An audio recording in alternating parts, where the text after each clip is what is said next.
नमस्कार। यहाँ उपस्थित सर्वसज्जन महिलाएं और बच्चे, किन शब्दों में एक माँ कह सकती है इस कलयुग में इतना आदर और सत्कार लायन क्लब जैसी प्रतिष्ठित मानी हुई संस्था करेगी। क्या कह सकते हैं कि ऐसे भी दिन आए जब माँ की प्रतिष्ठा को, उसकी शक्ति को जानने का इस कलयुग में प्रयत्न हुआ है। वास्तविक में जो अनादिकाल से इस भारतवर्ष में पूजी हुई माँ की शक्ति थी, उसको काफी भुला दिया गया था। कारण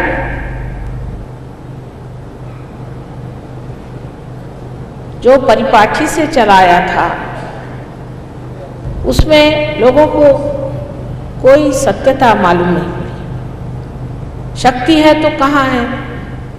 लोग कहते हैं कि परमात्मा की शक्ति सर्वव्यापी है, सो कहाँ है? उसका कोई परिणाम दिखाई नहीं देता, उसकी कोई क्रिया दिखाई नहीं देती। फिर ऐसे शक्ति पर क्यों विश्वास किया जाए? किंतु इतने वर्ष बीतने पर भी आज हम लोग अष्टमी और नवमी को बहुत मानते हैं। हजारों वर्ष पहले की बात है जब अष्टमी में और नवमी में देवी ने महत् कार्य किए थे, संहार किए थे, राक्षसों को मारा था और भक्तों की रक्षा की थी। उसको आज भी हम जोर शोर से मानते हैं और देवी की भक्ति करते हैं। लेकिन इस पर भी एक निगाह शक की जरूर पड़ जाती है। लोग सोचते हैं कि क्या ये सब यूं ही एक परंपरागत हमारी गतिविधियां हैं या इसमें कोई अर्थ भी है? आज सहयोग में हम सिद्ध कर सकते हैं कि शक्ति चराचर में समाई हुई जो है वो परमात्मा का प्रेम है और उसको जानने के लिए मनुष्य की चेतना में, ह्यूमन अवेयरनेस में नहीं हो सकता। उसके लिए एक ऊंची, इससे गहन, इससे सूक्ष्म ऐसी एक चेतना को अपनाना पड़ता है।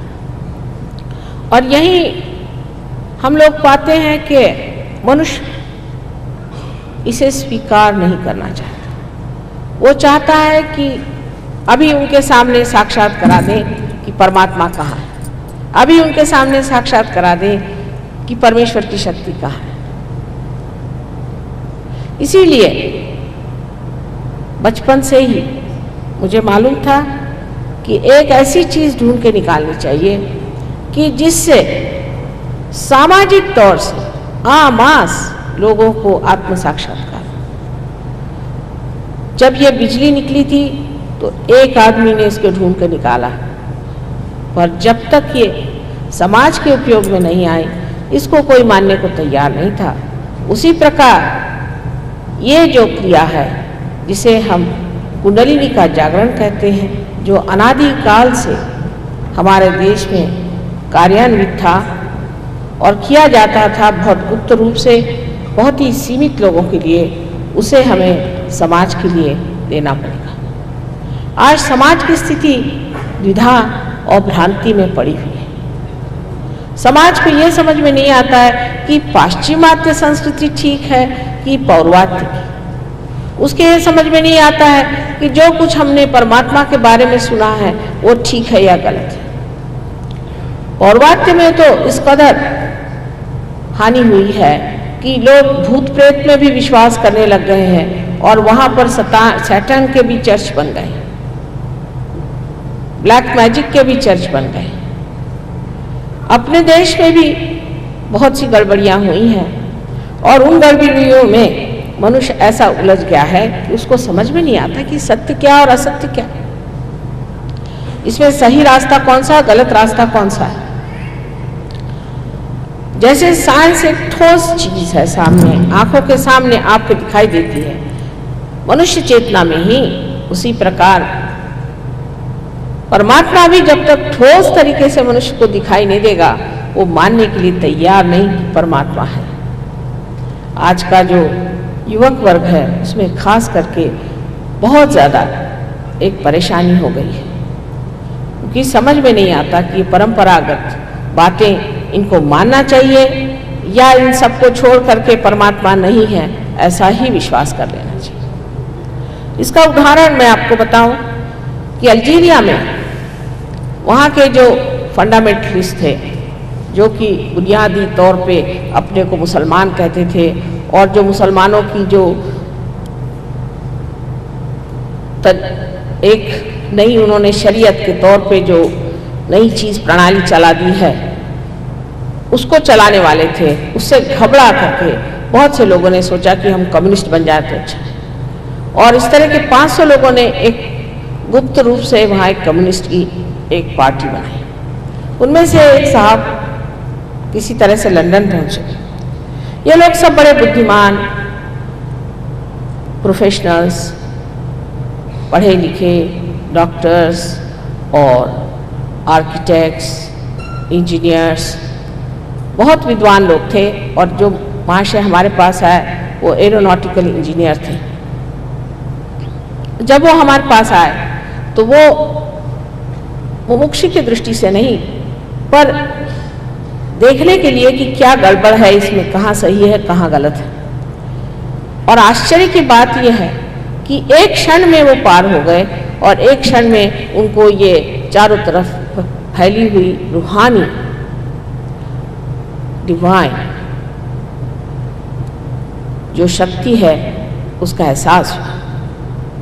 उसको उन्होंने जाना, उनकी उंगलियों पर ठंडी ठंडी सी हवा आने लगी, जैसे कि आदि शंकराचार्य ने कहा है सलीलम सलीलम। उसके बाद थोड़े दिन वहाँ रह करके सहयोग सीख करके वापस गए और उन्होंने बताया कि कम्युनिज्म की ज़रूरत नहीं, कैपिटलिज्म की ज़रूरत नहीं, किसी इज्म की ज़रूरत नहीं है, परमात्मा है। और उन्होंने सिद्ध कर दिया। और आपको आश्चर्य होगा कि 500 के 500 लोग सहयोगी हो गए। इतना ही नहीं, प्लेन से लंदन मुझे मिलने आए। लेकिन इसमें एक बात बहुत निश्चित है जो मैंने हमेशा देखी है कि मनुष्य के अंदर में शुद्ध बुद्धि होनी चाहिए। ये बहुत कम पाई जाती है, सिर्फ शुद्ध बुद्धि होनी चाहिए। हो सकता है इसको आप पूर्व पुण्य संचय कहिए, चाहे जो भी कहिए, पर शुद्ध बुद्धि होना बहुत जरूरी चीज है। अब जैसे आपके सामने जो व्यक्ति आज बोले हैं ये सभी बहुत शुद्ध बुद्धि से पूरित लोग हैं। शुद्ध बुद्धि का अर्थ यह है कि एक साइंटिस्ट की जैसी दृष्टि होती है उस तरह से होनी चाहिए कि उसका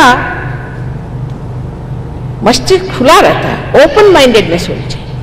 उसके सामने अगर कोई धारणा रखी जाए, कोई हाइपोथेसिस रखी जाए, तो वो ये नहीं कहता कि ये नहीं हो सकता। ऐसा जो कहता है वो साइंटिस्ट नहीं, वो फिर कहता है चाणाक्ष बुद्धि से कि अच्छा आप ऐसा कहते हैं तो देखा जाए, अगर सिद्ध हो जाए तो वो फिर कायदा हो जाता है। इसी प्रकार सहयोग के और जिनकी दृष्टि रही वो बहुत जल्दी हठात सहज में ही एकदम पार।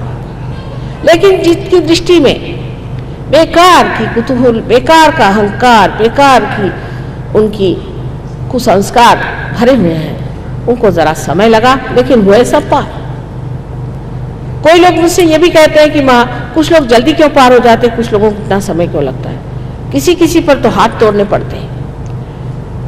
बंगाल की तो क्या कहने, मैंने कितने बार कहा है कि ये बंगाल महान पुण्यवान देश है और इस पुण्यवान देश में अत्यंत पुण्यात्मा ही पैदा होने चाहिए। इसमें लोग ये सोचते हैं कि माँ हम तो इतने गरीब हैं, यहाँ इतनी हमारे अंदर गरीबी आई।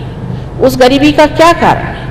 उसका एकमेव कारण यह है कि आपने परमात्मा छोड़ करके जो परमात्मा नहीं ऐसे लोगों का अनुसरण किया, जो परमात्मा के विरोध में है ऐसे लोगों का अनुसरण किया, जो यहाँ हजारों तांत्रिक बैठे हैं, इनको उठाकर आप फेंक दीजिए, आपके देश में लक्ष्मी आ जाएगी। ये अलक्ष्मी के कारणभूत है। मैं तो खुलेआम इनके लिए कहती हूँ कि हर एक तांत्रिक को उठा करके यहाँ से फेंक देना चाहिए। आप देखिए यहाँ लक्ष्मी जी आ जाएंगी, क्योंकि लक्ष्मी जो है वो किसी भी भूत प्रेत स्मशान से बहुत दूर भागती है। हम ही खुद ऐसे हैं। अगर कोई तांत्रिक हो तो वो हमारे सामने घबराता है और हम चाहते नहीं कि हम किसी तांत्रिक से मिलें।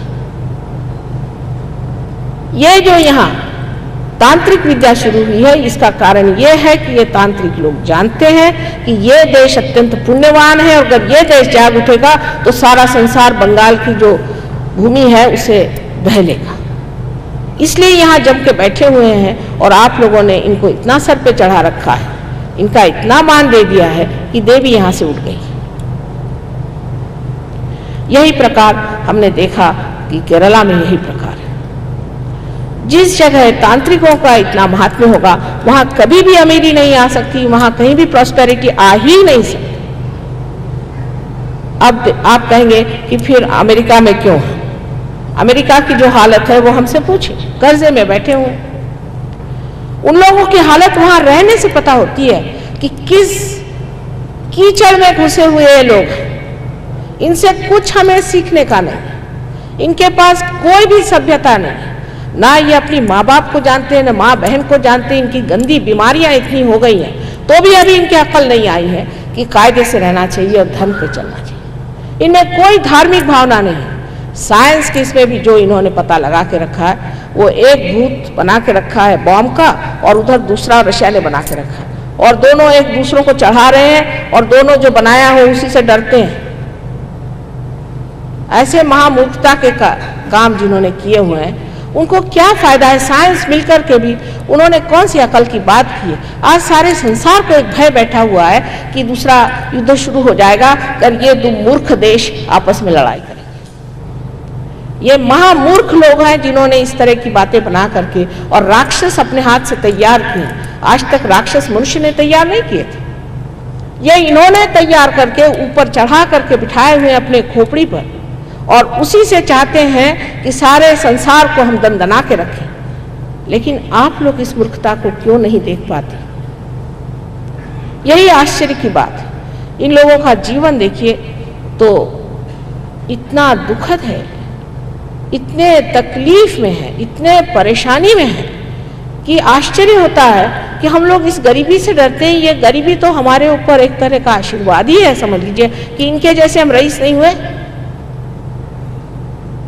इन लोगों के तौर तरीके देखने पर आपको पता होगा कि ये मनुष्यता से एकदम गिर चुके, एकदम जानवर जैसी इनकी जिंदगी है, और जानवर जैसे रहते हैं। इनके साथ रह रहकर आज पता नहीं कैसे हमारे पति वहाँ चले गए, इसलिए मुझे भी 12 साल इनसे रहना पड़ा।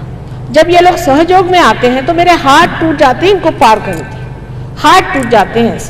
4 साल तक 7 इन अंग्रेजों को ऊपर मैंने अपने हाथ तोड़े, और तब जाकर बड़ी मुश्किल से 60 डगमगाते हुए खड़े हो गए। आज देखती हूँ कि लायन क्लब के सारे लोग पार हो गए, आप लोग अब एक क्षण में पार हो जाएंगे। ये भी इस वंग भूमि का ही आशीर्वाद समझे। इस योग भूमि में वंग भूमि को हम हृदय चक्र मानते हैं, और इस हृदय चक्र पे जगदम्बा का स्थान है। जगदम्बा का स्थान ये होते हुए आप लोगों को ऐसे गलत राक्षसों के पास जाना, अपने माँ के विरोध में खड़े हैं। जब तक आप इसको छोड़ेंगे नहीं, तब तक माँ भी आपको मदद नहीं कर सकती। पर सहयोग में आप जान जाइएगा कि मैं क्या कह रही हूं। उससे पहले आप नहीं जान सकते, कारण अभी तक आप उस एकमेव एब्सोल्यूट तत्व पे नहीं पहुंचे। वो तत्व ये है कि आप आत्मा हैं। जिस वक्त आप आत्मा हो जाते हैं, जिस वक्त आपकी आत्मा जागृत हो जाती है, आप जानते हैं एब्सोल्यूट को, एब्सोल्यूट ट्रूथ, जो कि एकमेव सत्य है। उसमें 2 बातें नहीं होती। आप कैसे बता सकते हैं कि कौन सा आदमी अच्छा है और कौन सा आदमी बुरा है, कौन सा आदमी ठग है और कौन सा आदमी साधु है? इसके अनेक लक्षण बताए गए हैं, लेकिन कौन पढ़ता है इसे? इसे कोई पढ़ता नहीं है। पढ़ते लोग वही चीजें हैं जो उनकी जो कमजोरियां हैं उसको बलवती दे, उसको बढ़ाए, उनके और कमजोर कर दे, उनको ऐसी चीजों में डाल दे जिससे उनकी बुरी आदतें और भी प्रज्वलित हो जाए। इससे कल्याण होने वाला नहीं, इससे हित होने वाला नहीं, इससे हमारी भलाई होने वाली नहीं, और कल हमारे बच्चे भी उसी रास्ते पे चले जाएंगे जिस रास्ते में आज अमेरिका के और देशों के बच्चे जा रहे हैं। आपको मालूम है कि ड्रग की बीमारी इतनी बढ़ गई है, खासकर इंग्लैंड में, कि वो लोग मिलिट्री को लाना चाहते हैं कि किसी से ड्रग रोका जाए। श्री कृष्ण ने कहा है कि हमारी मनुष्य चेतना, मानव चेतना नीचे की ओर बढ़ती है, इसकी जड़ें सर में है, और हमारी जब चेतना नीचे की ओर दौड़ती है तब हम अधोगति पर उतरते हैं। ऊर्ध्वगति को प्राप्त हुए बगैर, अपने को ऊर्ध्वगति की ओर ले जाए बगैर, अगर हम चाहें कि हम उत्थान पालें या हमारा पुनरुत्थान हो जाए, हमारा रिजरेक्शन हो जाए, तो हो ही नहीं सकता है। ये हमारी जो उत्क्रांति है, एवोल्यूशन है, उसकी अब चरम सीमा आ गई। मनुष्य को इस चरम सीमा को प्राप्त करना ही चाहिए, नहीं तो वो सार्थ नहीं हुआ, उसका जीवन सफल नहीं, वो अधूरा ही रह गया है, उसका अधूरापन है। इस वजह से वो आज इस तरह से भ्रांति में रह रहा है। इसको हटाना चाहिए, और वो हटाना बहुत सहज और सरल है। अब आप कहिएगा कि माँ, ये तो आप कह रही हैं कितना सहज है, इतना सरल है, सो ऐसे कैसे हो सकता? ये तो बताते हैं कि आपको इतने उपवास करने चाहिए, आपको सर के बल इतने दिन खड़ा होना चाहिए, और उसके बाद आपको बाल मुड़ाने चाहिए, और फिर पानी में आपको इतने दिन खड़े होना चाहिए, सब तरह के आतंक उठाइए, तब कहीं जा कर के आप पार हो सकते। सो तो बात नहीं। अब आप ये सोचिए कि एक पिता अत्यंत प्रेममय है, जो सिर्फ प्रेम से भरा हुआ है, वो कभी चाहेगा कि अपना बच्चा इतना परेशान है? जो माँ अपने बच्चों को प्यार करती है, वो चाहेगी कि बच्चों को इतनी तकलीफ हो? क्या वो चाहेगी कि उसका बच्चा भूखा रहे, उसके लिए उपवास करे? यह सब भ्रांति की कल्पनाएं आपके अंदर भरी हुई है कि आप इस तरह से अपने शरीर को दुख दो, उस तरह से अपने शरीर को दुख दो, उससे परमात्मा मिल जाएगा। अगर यही बात थी तो मेरे ख्याल से जिन देशों में बहुत पीड़ित लोग हैं, जैसे आप जानते हैं कि कुछ कुछ देश ऐसे हैं कि जहाँ लोगों की बिल्कुल हड्डियां निकल आई, उनको खाने को नहीं मिला, उनको अभी परमात्मा मिल जाने चाहिए। लेकिन ये तो परमात्मा की बात है, जो कि सर्वशक्तिमान तो है ही, लेकिन प्रेम के सागर है। जो प्रेम के सागर आपके पिता हैं, और अगर उन्होंने यह सृष्टि बनाई हुई है, तो क्या वो चाहेंगे कि आप इस तरह से तड़पें और तकलीफ उठाएं उनको मिलने के लिए? उल्टे ये करने से वो नाराजी हो जाएंगे। इसका मतलब यह है कि उनके आशीर्वाद को आप पहचानते नहीं। कितनी सस्य श्यामलाम भूमि है, कितने सुंदर जगह आप रह रहे हैं। यहाँ पर सुबह रोज चिड़िया बोलती है, यहाँ पर बच्चे कैसे खिलखिलाकर हंसते हैं।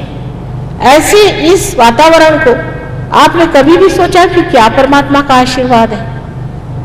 सहयोग में हमें मंत्र बताते हैं, count your blessings one by one. ये सोचिए परमात्मा ने हमें क्या क्या दिया होगा, क्या क्या हमें परमात्मा से मिल गया है। तब परमात्मा खुश होते हैं, सोचते हैं ठीक है, हमारे बच्चे ने हमारा सब कुछ स्वीकारा है, उसको और भी देना चाहिए।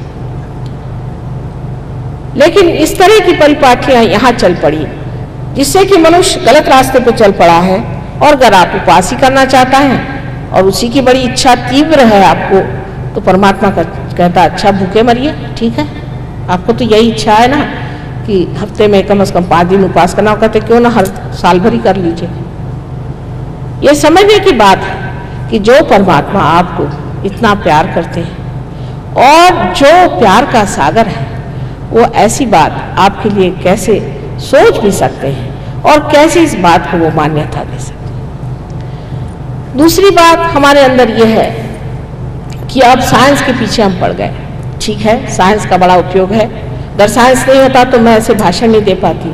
साइंस के कारण फोटोग्राफी आ गई है, उस फोटोग्राफी से बहुत सी बातें जो हम नहीं बताना चाहते वो सामने दृष्टिगोचर होती हैं। बहुत सारी लाइट्स वगैरह से लोग जानते हैं कि हम क्या हैं और सहयोग क्या है।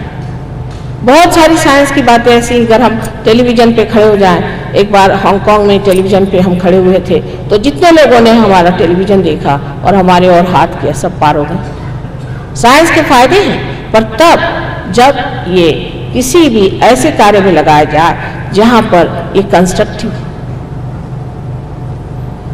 जहां ये बांधे, जहां लोगों में ये फायदा पहुंचा, न कि उन चीजों के लिए जो कि हत्या करे, जो कि नाश करे, जो भयंकर विनाश और पूर्णतः संहार करे। क्योंकि ये चीजें मनुष्य की बनाई हुई है। मनुष्य की बनाई हुई जितनी भी चीजें हैं वो उसके मनस से आती हैं, उसके माइंड से आती हैं, और वो जब बढ़ने लग जाती है, जैसे श्री कृष्ण ने कहा, तो वो एक तरफ बढ़ती है, जिसे कहते हैं लीनियर, एक तरफ बढ़ती है। जब एक हद तक पहुंचती है तो उसमें की संहार शक्तियां, उसकी नष्ट शक्तियां जो हैं या दुष्ट शक्तियां जो हैं, वो प्रबल होकर के उसे नीचे गिरा देती है और फिर उनकी तरफ लौट आती है। लोग कहते हैं कि कैपिटलिज्म बहुत अच्छा है, करके देख लिया, बड़ी अच्छी, कहते हैं डेमोक्रेसी बड़ी अच्छी थी तो डेमोक्रेसी हो गई। कोई कहते हैं कि कम्युनिज्म बहुत अच्छा है, हम तो दोनों जगह हो आए 3-4 बार, चाइना में और रशिया में, बड़ा बुरा हाल है। सो है क्या बात, जो भी मनुष्य सोचता है अंत में जाकर उसी और क्यों दौड़ाता है, उसको क्यों वो फिर से नष्ट कर देता है? वजह यह है कि अभी तक उसकी चेतना जो है वो परमात्मा की नहीं, अभी वो परमात्मा के साम्राज्य में नहीं है।